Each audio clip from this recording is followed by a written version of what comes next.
This series, A Weary World Rejoices, is all going to be kind of sifting through some of the lyrics that we get from some of our favorite Christmas songs and seeing how they're not just written by good folks that were inspired to write catchy lyrics, but seeing how so much of it is drawn right out of the Scriptures. And Lord knows that there are some weary souls in our church in this season just by way of all the things that have been coming our way, some expected and some unexpected, like the fact that we're having our baby in less than 50 days is like a very crazy season where there's less sleep. I know it's going to go to no sleep eventually, like we'll be in the deficit, but even in this season, the anticipation of what we have not had in such a long time with a little baby in our home is going to be, it's good, but the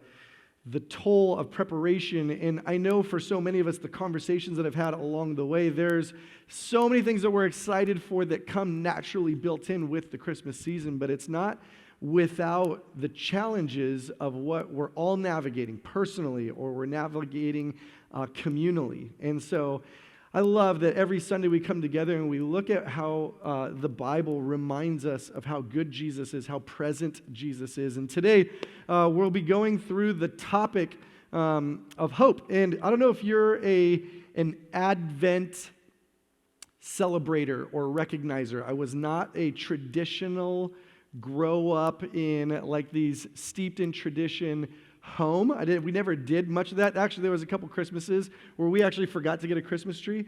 That happened randomly when I was a little kid, and it was like, oh yeah, we should probably get a Christmas tree.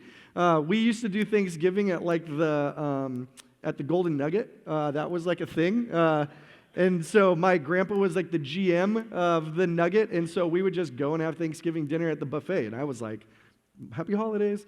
And I didn't even know people actually had like Thanksgiving turkeys in their homes until I got married to Fallon. She was like, my heart breaks for you being a casino on the holidays. And I was like, don't you knock the casino. So it's interesting. Advent is this thing of great anticipation, and I've learned so much about it in my adult years. The concept that we hopefully await, that we wait on our toes for the goodness that comes that is Jesus.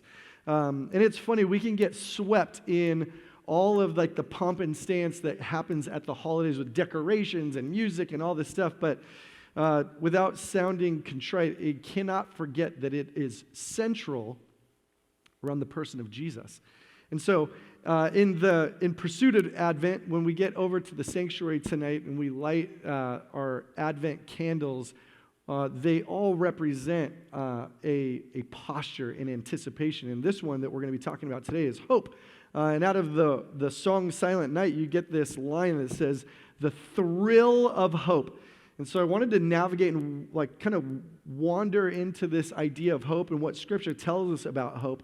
One, because if you don't know the root and the core and the essence of hope, you may be unknowingly hoping out of something that is never going to give you what you actually desire.